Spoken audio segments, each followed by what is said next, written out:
Bonjour à tous. Dans cette nouvelle vidéo, nous allons déterminer le moment en O de la force F agissant sur le point B de la potence. Nous allons utiliser la formule du moment vectoriel pour calculer le moment de cette force. Il s'agit du moment au point O, point ayant plus d'inconnus, de notre force F appliquée au point B. Il s'agit bel et bien du moment vectoriel. C'est égal à quoi? On commence par écrire le point d'application de notre moment, qui est le point ayant plus d'inconnus. Ensuite, le point d'application de notre force, qui est le point B. On place le vecteur au-dessus. Vectoriel, notre force appliquée au point B. Voilà la formule du moment vectoriel. Alors, quelles sont donc les coordonnées de notre vecteur OB? Nous venons sur notre figure, nous allons placer notre repère au point O, point ayant plus d'inconnus. Il s'agit de notre repère OX, OY. Quelles sont donc les coordonnées de notre vecteur OB? Nous remarquons que de O à B, nous avons cette distance-ci en X et cette autre distance en Y. Donc de O à B, on a cette distance-ci en X et cette distance-ci en Y.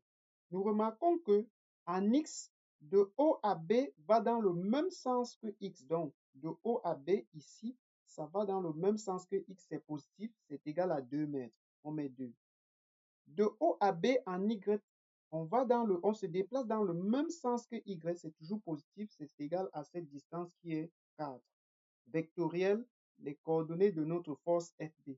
Nous allons déplacer notre repère et venir le placer à l'origine de notre force pour pouvoir déterminer les coordonnées de notre force FB, à savoir BX, BY. Ça, c'est le repère qui se trouve à l'origine de notre force. Alors, lorsqu'on tire notre force dans ce sens, ça se décompose comme ceci et comme ceci.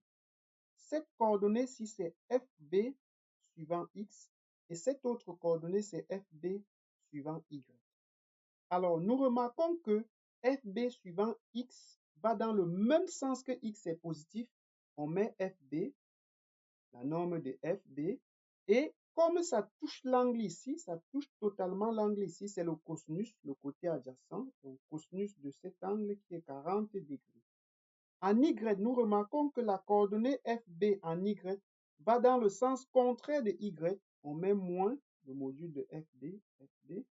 Nous remarquons que ça ne touche pas l'angle, c'est le sinus, c'est le côté opposé. On met sinus 40 degrés. Alors, nous allons faire ça fois ça, moins 2 FB, sinus 40 degrés, moins, le moins de la formule, ça fois ça, 4 FB, cosinus 40 degrés. On va donc mettre FB en facteur.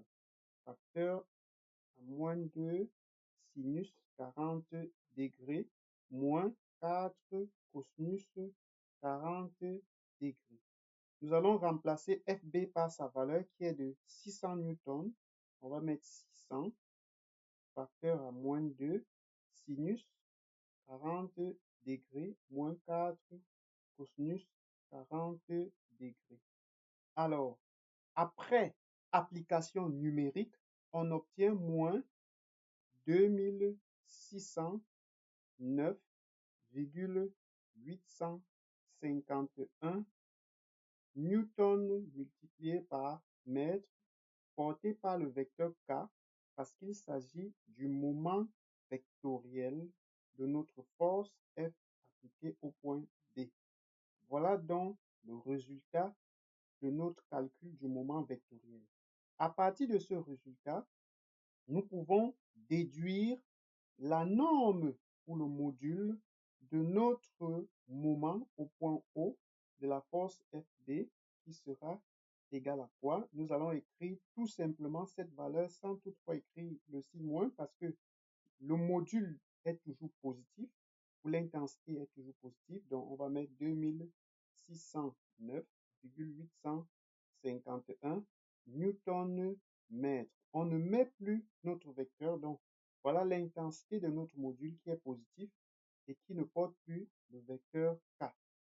Voilà le résultat de notre moment. Si cette vidéo vous a plu, je vous invite à vous abonner, à liker, à laisser des commentaires, à partager pour m'encourager. À très bientôt dans les prochaines vidéos. Bon succès!